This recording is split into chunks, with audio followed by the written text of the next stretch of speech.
Okay, cool. I just want to do a quick PSA to people looking to return to football after a knee injury. You have to look at what it takes to actually get back to sport, right? So what are the three main pillars gonna be? The first one is gonna be that strength training side of stuff. So in that, we also have pillars as well. So one is gonna be standards. When we look at standards, we look at how strong is our body in balance. It's a structural balance concept. So how strong are our ankles compared to our knees? How strong are our knees compared to our hips? How strong is the back of the knee compared to the front of the knee? Just building the body in balance, right? And we have structural balance kind of analysis, tests, and standards, which are, okay, you need to get to this certain amount with this lift. For example, a front squat should be this much, and RDL should be this much in comparison, for example. So that's what we want to look at. So we have the standards of lifts being joint strength. That's going to be one of them. The second one is that, well, joint strength in general, but looking at joint strength compared to muscle strength as well, leg strength, leg to leg, all that kind of stuff. The second one is then going to be mobility. How mobile are we compared to how strong we are? How strong are we compared to how mobile we are? Then the third one is going to be plyometric ability. How much have we built up the plyometric force getting back to our sports? Because all good building the strength, the tissue tolerance, and that's the first thing to do. But then it's like, have we built from light calf jumps to explosive Messiah jumps and can just handle that, right? Have we done the lateral bounds built from simple lateral calf jumps to lateral bounds? Are we doing that kind of stuff? So those are the three pillars when it comes to the strength training side of stuff. And we're looking to hit certain standards with that. So that's the first thing. And let me just give you a hint. If your knee can't fully bend yet, you can't return to your sport. Just a little tip there. Second thing, then, is going to be building up the motions, the plyometric forces in the okay, we'll put the first point as just strength and mobility. The second point is going to building up the forces that are in football in the same way as we are strength and mobility stuff. So, for example, our lowest level of plyometric ability is sled, because you can start moving, you can start getting that running quality backwards and forwards, but there's been studies showing that the faster you get backward, the faster you get forward. But again, even in sled pushes, we're getting that plyometric force forward, and at the same time as we're doing that, we're actually getting healing to the tissues. So it's a strength exercise at the same time as being a plyometric exercise, and then we start to build up the things. So what is football made up of, right? So you're walking, running, jogging, you're cutting, you're jumping. That's going to be most of the plyometric force, decelerating. So we have to build those up in the same way as we would the strength and mobility training. So calf jumps. So we need to, and I'm not going to give you specifics today on this video, I'm going to give you frameworks.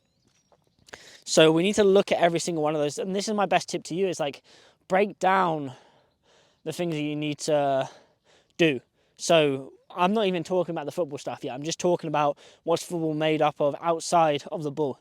So sprinting, cutting, jumping, decelerating. Those are going to be the main ones. The main ones, right? So then, third point, start building up football in the same way as you would as your strength and mobility training and your plyometric ability training. You can do all your leg extensions in the world. You can get all the strength in the world. But this force is not the same as a leg extension.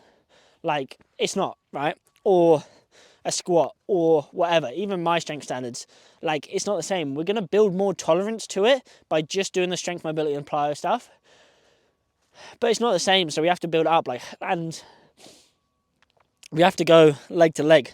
So it was my left knee. That was super, super bad. So, whoa!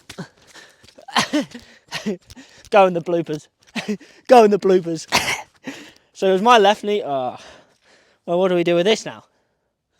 Stinker. So it was my left knee that was bad, and that's my planting leg. So when I'm in sport, I don't only want to return just kicking my right leg again. I don't want to return doing my left leg again. And there is going to be imbalance. You are going to kick more with your stronger side than your weaker side. That's just going to happen. But can we try and build that up? Can we do 2 up, 1 down depth drops to challenge the plants in each leg? Because we know that the more, If we have severe imbalances in planting left leg versus right leg, then we know you're going to be more at chance to have a re-injury. It's just a fact. Like, I don't want to hurt your feelings, it's just a fact, right? So there's that. And then the forces that you're doing with the kicking. So then we have to break down what is football made up of with the ball. Kicking, so that includes passing, includes shooting, includes crossing, and then dribbling. So start to dribble with the ball, running with the ball, different stuff. So those are my best advice, is to break down, and we're building out kind of ways to get back into this as well. Not just the strength and mobility side, but also the football side. How do we get someone from doing 5 keepy uppies to doing 10, to doing 15, to doing 20, to then passing the ball, to then dribbling, etc., etc., etc. So I'd break down that stuff and see what your weakest areas are and work on those as well. Because, for example, on my right leg, because I've been used to opening up and kicking like this over and over, it's easier for me to do that than it is to get that rotation with the left and kick in the same way. Like, it feels a little bit off, and you can even see this with your throwing stuff. When you throw with your right arm, it feels so much more comfortable than throwing with your left. So let's try and get those reps on the left. And something that can help with this as well is, like, obviously your hamstrings are going to be key for this. So in your hamstring curls, you can then turn your foot out as much as you can and do curls like that. It's going to hit more of that hamstring, and that will get you stronger there. So it's just finding your weaknesses. Like, some people may be weaker in different stuff. So just a quick video to get it into your head. We need to apply the same standards to everything. Strength and mobility. Break those down into different factors. Structural balance. Build our body in balance and hit certain standards in each area of our body. Let's do the same. Let's do the same with plyometric thing. Let's break down all the areas that make up football. Let's build our body in balance in all those. And then, finally, actually playing football. Let's see what that's made up of and build our body in balance in those as well, and build those up in the same way that we would as joint strength. So many people that just get to a certain level of strength and mobility and whatever, and they rush back into football and they re-injure. Last thing I want to say to you, take longer to return to sport than is required. Please. Like, I know you want to play. I know you want to go. Like, every time you go to that pitch and you watch your friends play, I know you're like, no, I think I've got it, because I've done the same thing. I've tried to return to sports so many times. I was like, I could probably play like 30 minutes. 30 minutes turns into a half. A half turns into a full game. I wake up the next day, knees like a balloon, right? So then let's build up football in the same way. Let's just play some five-a-side to start with. 10 minutes, 15 minutes, 20 minutes. Like, build up in the same way. Like, if you've had an ACL surgery and you're taking 15 months to get back to football instead of 9, I congratulate you. Because you are going to stay there. You are not going to, especially if you're doing the right training. Obviously, again, all the stuff I said, take that into account. But the person that takes 15 months versus the person that takes 9 months, the person that takes 9 months, oh, I'm back faster, like my strength training must be better. 2 months later, or even a couple games in, injured again, have to go through waiting list for surgery, another 9, 12 months. So you're out 2.5 years to get back. This guy's out 15 months the first time, but is never injured again, right? Who would you rather be?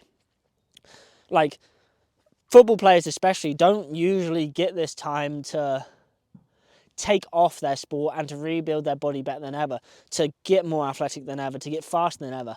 So treat this injury as a blessing. Create your body in balance. Get stronger than ever before.